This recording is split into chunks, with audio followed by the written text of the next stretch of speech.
Okay, Mr. Edwin Simba, can you tell us about your early life and where you are?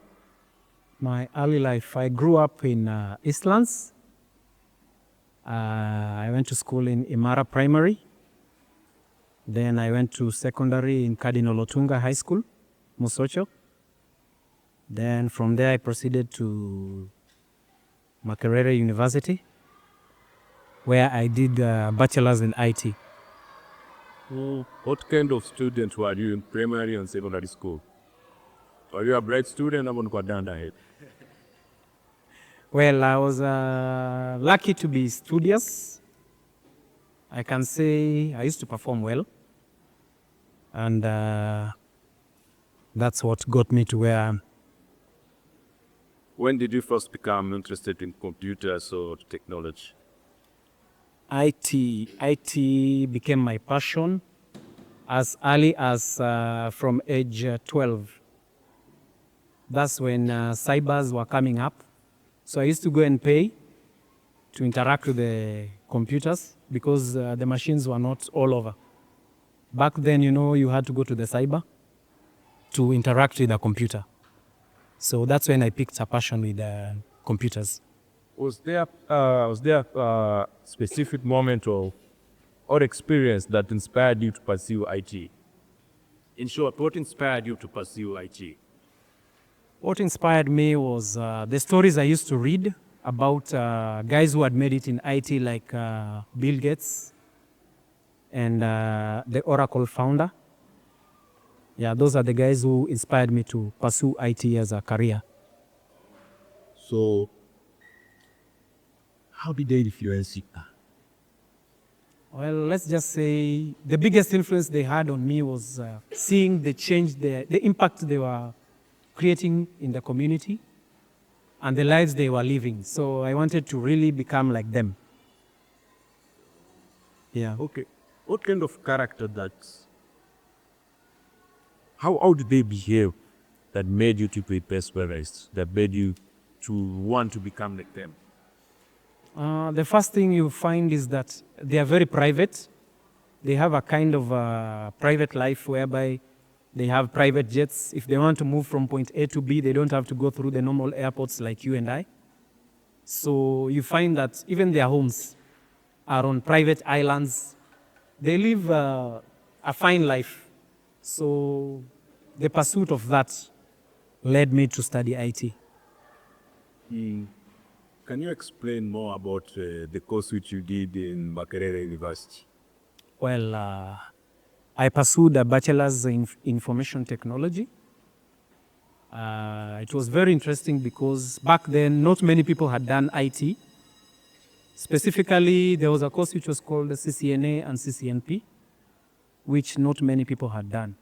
So that used to drive me a lot. And I was privileged to be on the team that developed the university e-learning system, which is called Muele, Makerere University e-learning system.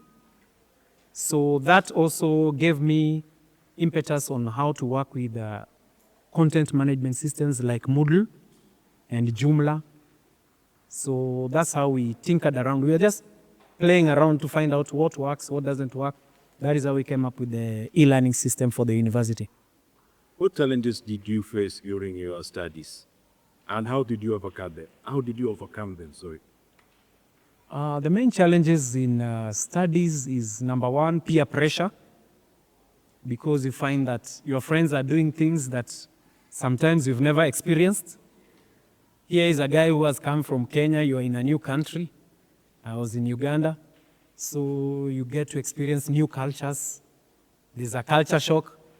Imagine walking in the streets and you find a girl is kneeling down to greet people. So I'm like, so those are some of the challenges I came across. Culture shock, maybe language barrier, not so much, because they speak good English. Yeah. Were there any specific subjects or projects that fueled your passion for IT? Well, programming really fueled my passion, especially event-driven programming, where we used VB.NET. We used to do a lot of programming using Visual Basic, which is the language which is used by Microsoft. So basically, that is the best time that I can remember. Through the projects we used to do with our friends, the colleagues we were studying with in computer science and in IT. Did you participate in any internship or part-time work during school? Yes, I did. I did internship in Uganda Telecom, courtesy of a classmate who was called Mr. Enoch Muramira. He gave me a space in his office, and I used to do most of the work for the department as an intern. How did your academic journey prepare you for the real world of IT? My academic journey, let's just say, having gone to Cardinal Otunga, it was a very interesting school in such a way that because it was led by whites back then, when I went there is when they were phasing out most of the whites who were managing the school. So we had access to several facilities in the school, which maybe inspired me to think better and outside the box. What was your first job after graduating, and how did you land it? First job, this is not internship. After graduating, my first job was in Kijabe Hospital. I was a system administrator for 6 years. I really loved the job because I used to interact with the doctors. I used to train doctors on how to use several softwares like Dragon for dictating notes. I used to troubleshoot most of the CT machines, CT scans, user support, network troubleshooting. That was a very interesting job, which I did for 6 years. Can you walk us through your career progression in IT? How was your, in short, how is your journey? My journey has been nice. Started out as a system administrator. Then I progressed into lecturing. I've been a lecturer in Daystar University part-time. Then from there we started our own company, N2K Marketing Limited, which we've been doing a lot. Like we've handled several clients. We do digital marketing, we do web development, we do mobile app development. We also do content management for several companies. Then we also do part of CSR. We run what we call I Love Embu and Watoto Fun Day. We are the ones who are behind that. So I can say the career has been nice and interesting. I've learned a lot. I've learned a bit about marketing. I've learned about relationships and sourcing for funds to do our projects. Have you had any mentors or key people who helped shape your career? Locally, not really, but abroad, I look up to several mentors. Yeah. What advice would you give to young people who want to follow your path, your similar path? The only advice I'd give to the young people is find out your passion, learn more about it, develop a skill, perfect it, and you'll get to where you're going. There's one thing we overlook in Africa, which is called the 10,000 hour rule. That if you perfect a skill and you practice it for more than 10,000 hours, you'll become a master at it. That is the biggest difference between us and everybody who excels out there. So we don't take time to perfect our skills. Tell us more about your early life. How was your childhood? How was your primary school life? Here we have to grade 7 and 9. They're still in grade 9. Grade 7 and 9. Childhood, I had a really nice childhood. I can say I was very playful. I really loved playing soccer. We did a lot of adventure back then. There were no buildings behind here. The place was just a vast savanna. So we used to go to hunt during the weekends. We had dogs. Although sometimes the GSU officers would catch us and give us some whooping. So we really had a good childhood. I can say growing up in Kayole also had some impact on me. Academically, can you talk more about your academic journey? How were you in class? How was your performance? Well, I can say I was an above average student. basing on my history. You know, you can't lie about these things. People can go and verify. Yeah, I was index 12 in 1998.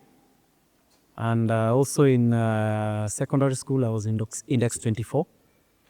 So I really tried. Were you using a strategy to study? How were you studying? Were you waking up early in the morning doing mathematics? How was your strategy? Well, me, I'm an early morning person. I used to love waking up in the mornings. Although sometimes the cold used to beat me up a bit because I was allergic to the cold. But I got over it. So I used to study in the mornings. I used to wake up at 3, go for morning preps. That is in secondary. So by the time Primary, let's start primary. Yeah. primary. Okay, primary, yeah. Primary, just go through. I was lucky to be bright. There was no strategy really. We used to just revise, read and revise. We got our strategies when we were in secondary. That is when you start to structure your studies and direct your studies towards what you want to pursue. Yes. So you did which subjects in terms of subjects? Maths, you did all the sciences? We did all the sciences except, I did all the sciences except physics. I hated physics because the teacher was very proud. So I disliked the class. I dropped it as early as Form 2. Yeah. But the others I did. I was very good in them.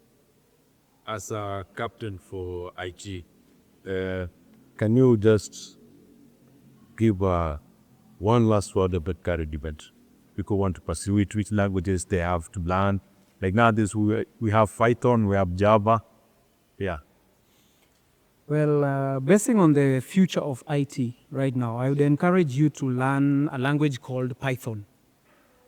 Python is the language that powers most of the applications you use right now. It powers websites, it powers mobile apps, it powers basically most of the content that you'll ever interact with. Even TikTok itself is programmed by using Python. Then the next thing you should learn is about AI. Artificial intelligence is the next frontier. It is a coming gold mine, which people should tap into as early as possible. Even though our country is a bit behind, but I've seen the government is trying to come up with an AI blueprint for 2025-2030. So I can say we're on the right footing, although not much is being done in the grassroots. So right now, I expect grade 9 and 8 to be introduced to artificial intelligence, so that by the time they are in secondary or higher grades of learning, they are proficient with the skills of handling artificial intelligence, handling robots, programming. We should be doing those things. I mean, those people who are doing them out there have nothing better than us, like in Japan. They're just like us. It's just that they have a better model of learning. So strive to learn mostly about artificial intelligence and learn to be a content creator. Content will always market you. Are you together? Yes.